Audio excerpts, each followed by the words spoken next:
자, 2026 임용고사 설명회를 시작하도록 하겠습니다. 일단은 가장 중요한 것이 2025년, 그러니까 작년에 출제되었던 문제의 간단한 성향만 한번 파악해 보도록 할게요. 자, 기본적으로는 기존에 나와 있는 그 문제의 형식 하에서 크게 변화가 일어나지는 않았습니다. 뭐 시험을 봤던 친구들은 알겠지만은 큰 변화가 없는데, 일단은 조금 변화가 있다면 기존에 출제가 되었던 지문들은 가급적 출제의 범위에서 벗어나는데, 이번에는 그 고려시대 이달충의 애오잠이라고 하는 작품이 2014년도에 한번 출제가 되었는데 10년 만에 다시 출제가 되는, 그래서 다시 그러면 기존에 있는 작품들도 출제가 될 수도 있다라고 하는 가능성이 있기 때문에 기존에 나왔던 작품들도 앞으로는 무조건 제외 대상에 두지는 않아야 된다라고 하는 것, 이게 어떻게 보면 이제 지금까지 지켜져 왔던 룰에서 조금 벗어나는 것이었고, 또 하나가 기존에는 한문 교육 과정에 관계된 문제를 출제할 때, 자, 고등학교 한문의 경우는 한문 1, 즉 쉽게 말하면 고전 파트 부분은 거의 일선 학교에서 채택하는 학교가 없기 때문에 출제가 되질 않았었어요. 근데 이번 25년 과정에서는 한문 고전 읽기가 한 문제가 출제가 되었는데, 이게 교육 과정의 변천에 의해서 한번 출제가 된 것인지, 이번에 이제 1호 과정에서 2호 과정으로 바뀌는 과정이니까요, 아니면 앞으로도 출제가 될 것인지에 대한 어떤 뭐 구체적 룰이 없기 때문에 앞으로는 한문 고전 읽기에 대한 교육 과정도 한 번 정도 여러분들이 숙지를 해야 되지 않을까라고 하는 부분이 가장 기존에 있던 교육 출제의 형식하고 좀 달라진 부분이다, 이렇게 보시면 될 것 같아요. 나머지 부분은 거기 출전 목록에 나와 있는 것처럼 고려시대에 대부분 출제가 되었고, 조선시대에는 가장 많은 부분을 차지하고 있고, 경서 파트, 소설 파트 부분적으로 기존에 나왔던 방식과 동일한 방식으로 출제가 된 것 같습니다. 그래서 자, 문제는 이제 그렇게 동일한 방식으로 출제가 될 때 우리가 어떻게 준비를 해야 되느냐라고 하는 구체적인 방법을 한번 살펴보도록 하죠. 자, 첫 번째가, 자, 한문에 관련되어 있는 주변 지식, 일종의 한문학 상식에 대한 부분들을 많이 좀 습득하고 있어야 번역을 하는 데 있어서 이해도가 높아진다라고 하는 거예요. 예를 들자면 그게 가장 기본적인 게 한문학사 같은 수업이죠. 한문학사가 출제가 되는 건 아니지만 한문학사와 관련되어 있는 문제가 꼭 한 부분 정도 나와. 이번에도 소설과 관련되어 있는 부분이 있어서 가전체의 특징이 뭐냐, 의인화 수법인데, 그걸 이제 소설과 관련 지어서 연계 지어서 문제를 출제했단 말이에요. 뿐만 아니라 그건 직접적 그 문제고, 자, 고문가들 중에 정통 고문가도 있고, 또 어록체를 썼던 고문가들도 있고, 그런 지문들이 실제 이제 문장 속에서 나올 때 이해도를 높이기 위해서는 한문학에 대한 기본적인 여러 가지, 즉 한문학사에 대한 여러 가지, 뭐 그렇다고 정밀하게 알면 좋겠지만 한문학사 자체가 예전처럼 문제로 출제되는 건 아니니까 한문학사에 대한 여러 가지 지식들을 여러분들이 좀 틈틈이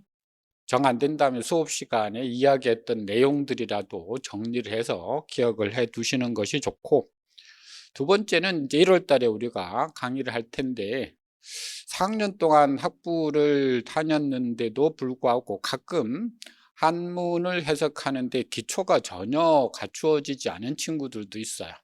그래서 그런 친구들에게는 한문을 보는 기본적인 눈을 좀 갖춰야 된다. 그래서 1월 달에 한 번 정도 한문에 대한 기초적인, 한문을 보는 가장 기본적인 어떤 패턴, 유형. 자, 예를 들자면 다음에도 하겠지만, 자, 가장 기본적인 있을 유자와 없을 무자가 나왔을 때 패턴은 어떤 형태가 나오느냐 하면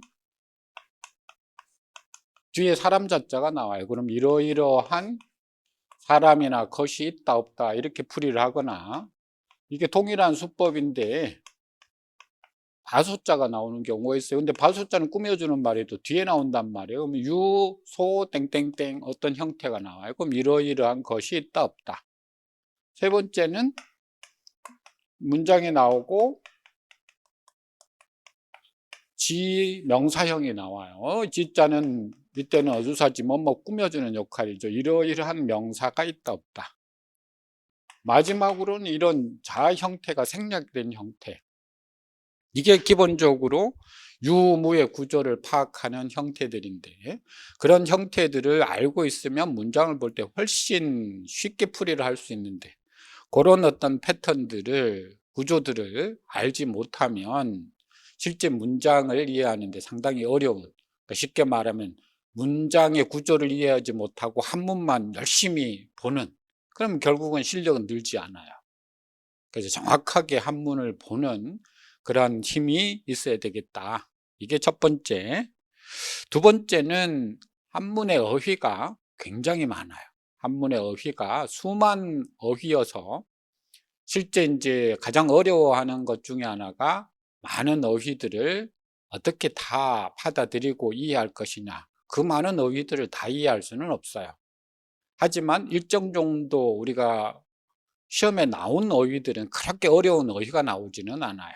그렇게 난이도가 높은 고사성어가 나오지도 않아요. 전고가 나오지도 않아요. 다만 그렇지만 그런 일상적인 우리가 일반적으로 볼 수 있는 어휘나 전고나 이런 것들은 여러분들이 이해하고 있지 않으면, 숙지하고 있지 않으면 한문 문장을 해석하는데 역시 또 어려움을 겪을 수밖에 없어요. 그래서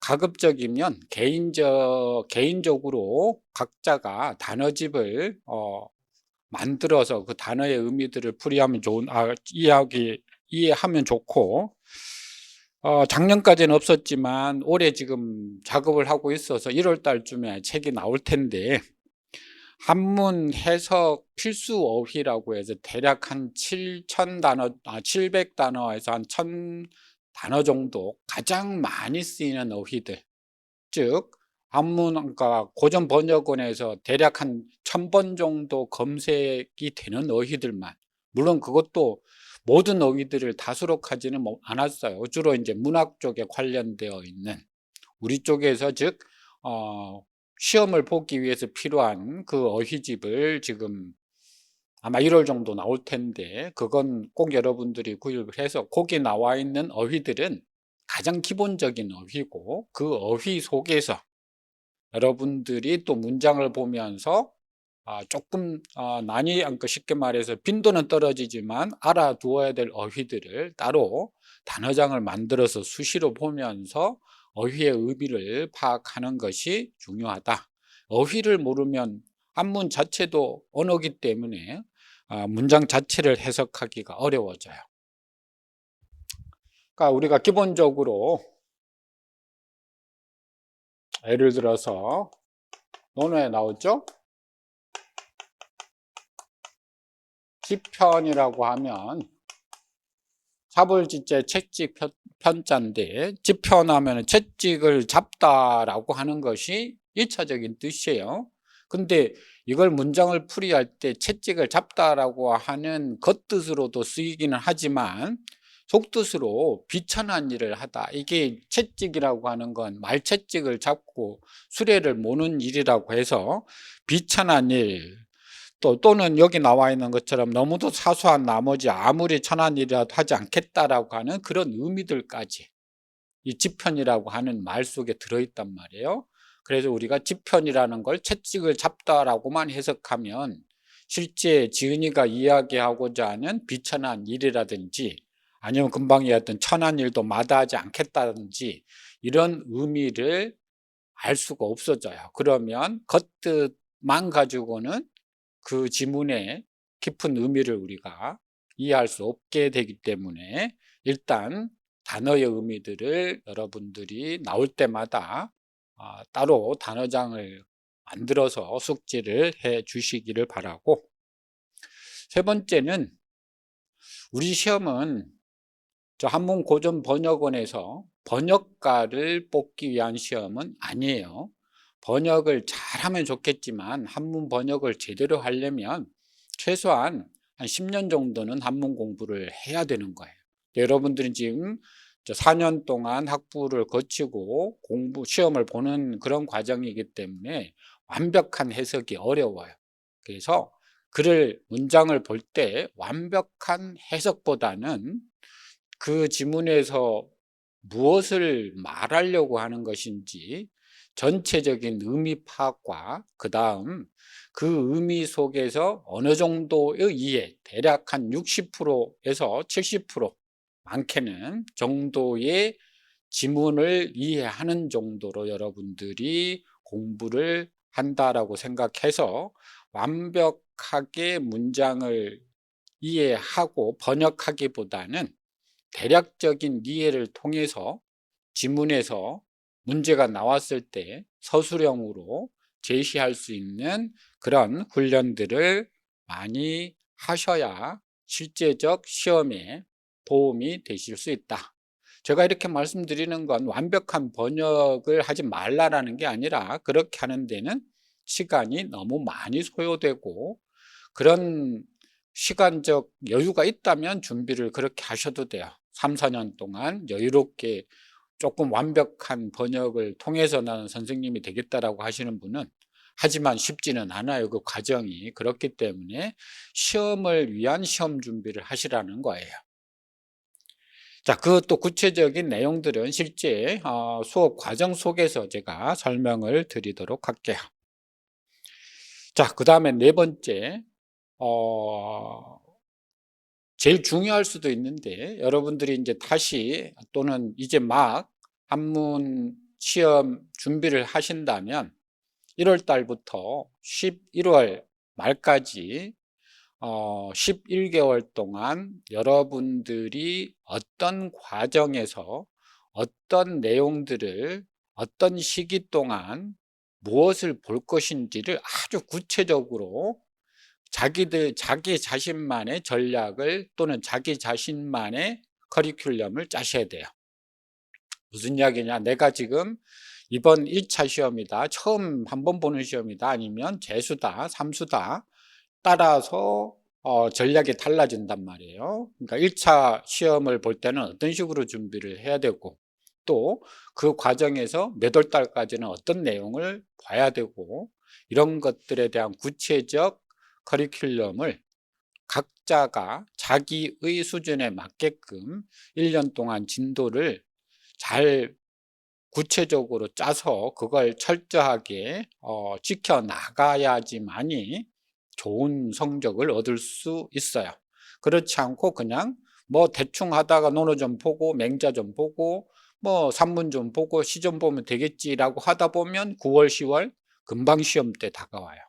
그래서 철저하게 개인 자기 스스로에 맞는 진도 커리큘럼을 짜되, 혹시 본인 혼자 짜는데 어려움이 있다면 아마 여기 상담 시간이나 상담 주간이 있을 거예요. 신청을 하셔서 저하고 개인적으로 통화나 이야기를 통해서 보완을 해 나가는 그런 연간 계획을 꼭 잘 짜도록, 그 연간 계획을 통해서 이제 본인이 본 작품들을 끝으로 정리를 좀 잘 하셔야 된다. 마지막으로 이제 정리라는 게 뭐냐면, 자, 예를 들어서 내가 김부식의 한 작품을 보았다.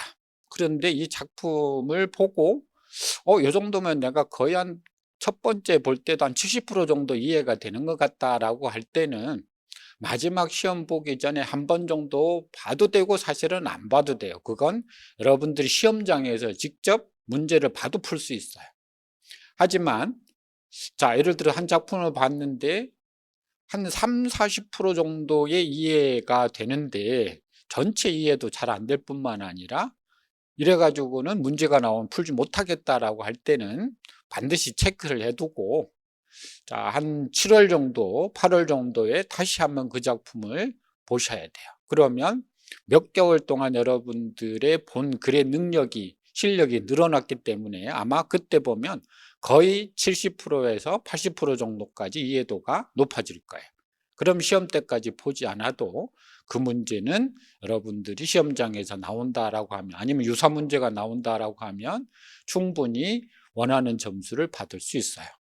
그래서 1월 달부터 여러분들이 보게 될 작품이나 여러분들이 본 내용들을 그 꼼꼼하게 다음 한 번 더 보아야 되는 것인지, 아니면 한 번만 봐도 될 것인지, 아니면 두 번 정도 더 보아야 될 것인지에 대한 체크를 해 두면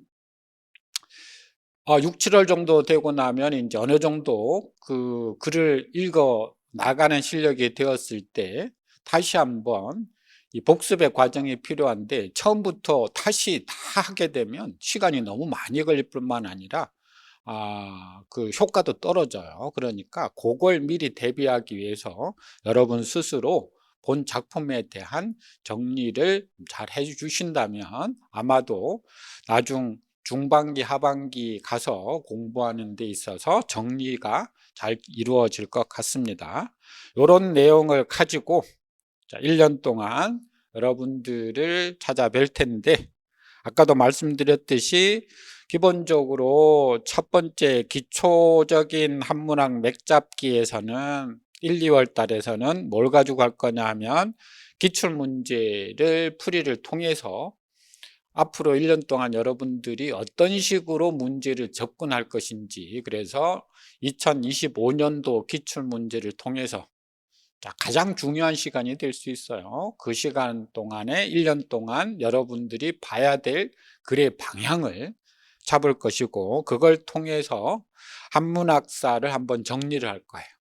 아까 말씀드렸듯이 한문학에 대한 제반 그 지식들이 꼭 필요하니까 그 한문학사 정리가 끝나고 나면 아까도 말씀드렸듯이 한문을 공부하는 데 있어서 가장 기초적인 것부터 1시간 정도만 할 거예요. 1시간이 아니라 한 번 정도.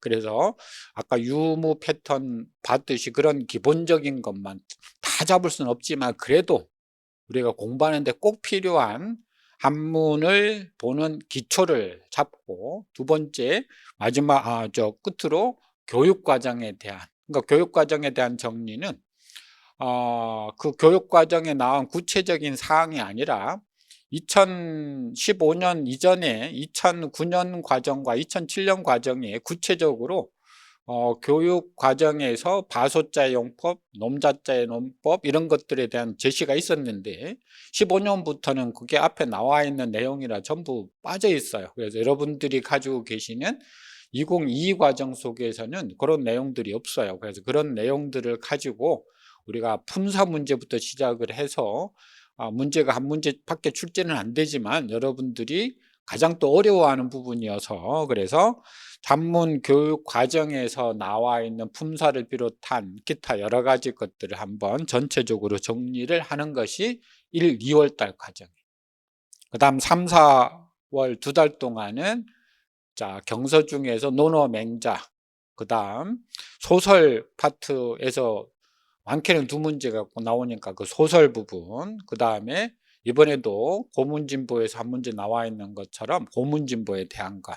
그래서 가장 이제 1, 2월 달에 공부했던 기초를 토대로 해서 꼭 봐야 되는 논어, 맹자, 그 다음에 고문진보 소설, 이 부분들을 통해서 어느 정도 한문을 보는 실력을 키웠다면, 그 다음에 5월, 6월 달에 가서는 5월부터 시작해 가지고는 사실 11월까지 9월까지죠. 9월까지 계속 이어질 텐데, 고려 삼국시대부터 시작을 해서 조선 후기까지 통사적으로 5개월 동안 시, 산문, 중간중간에 시화 관계되어 있는 내용들을 통사적으로 작품을 읽고 그 작품 속에서 문제가 출제가 된다면 어떻게 출제가 될 것이고, 답을 쓴다면 어떻게 답을 써야 될 것인지, 그런 내용들을 가지고 통사적으로 쭉 한번 볼 것이고, 마지막 9월과 11월 사이에서는 실전 모의고사를 8회에 걸쳐서 진행을 할 겁니다.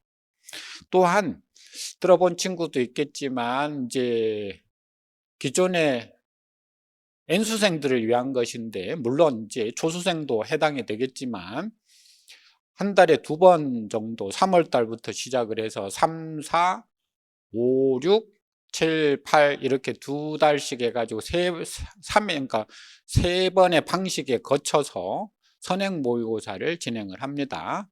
한 달에 2번 하는데, 자, 3월 달부터 5월 달까지는 한문 교육 과정의 내용은 조금 축소를 해서 한문 문장을 통해서 서술하는 훈련을 조금 더 많이 할 것이고, 5월 달에서 7월 달까지 이어지는 선행 모의고사에서는 조금 교육 과정이 한 문제씩 더 늘어나고, 마지막 7월부터 9월 달까지 이어지는 선행 모의고사에서는 실전 문제와 동일한 형태대로 연습을 해서 N수생들이 시험에 대한 감각을 계속 이어가라고 하는 의미로, 매주는 할 수가 없어요. 제가 이거 전부 다 기존에 있던 문제와 전혀 다른 문제들을, 그리고 우리가 수업 시간에 강의 시간에 읽었던 내용들 이외의 것들을 문제로 가급적 출제를 하기 때문에, 그래서 2주에 한 번씩 한 달에 2번 정도 홀수주로 이어져요. 첫 주, 3주 이런 식으로. 그래서 선행 모의고사를 통해서 실전 감각을 계속 익혀나가는 그런 방법을 선택할 것이고, 자, 마지막으로 필수 도서라고 해서 제가 임용고시를 준비하기 위한 사람들을 위해서 내놓은 책인데, 고려시대는 고려시대 산문읽기라고 하는 책이 있고, 고려시대 한시읽기라는 책이 있어요. 그리고 조선시대는 조선시대 산문읽기, 조선시대 한시읽기, 그리고 시화를 모아놓은 시화 속의 한시 이야기. 자, 이 책들은 우리가 여러분들과 그 강의 시간에 읽지는 못해요. 여기 있는 내용들은 밑에 해석도 나와 있고 풀이도 되어 있으니까 여러분들이 각자 거기 나와 있는 내용들을 꼭 읽어 보셔야 돼요. 왜냐하면 이번에도 고려시대 산문읽기에서 지문이 하나 애호자미 동일하게 나왔고, 그 다음에 고려시대 한시읽기에도 한시 작품 2개가 그대로 나왔어요. 그리고 작년에는 조선시대 산문읽기에서 또 그대로 똑같은 작품들이 출제가 되었고, 그래서 요 내용들은 여러분들이 필수적으로 개인적으로 꼭 공부를 하셔야 되고, 거기서 조금 더 이제 여유가 있는 친구들은 그 원전으로 읽는 고사성어라고 해서, 고사성어도 한 문제가 꼭 출제가 되잖아요. 그래서 전통에서 나온 그 내용도 참고로, 어렵지는 않으니까 여러분들 아마 금방 보실 수도 있어요.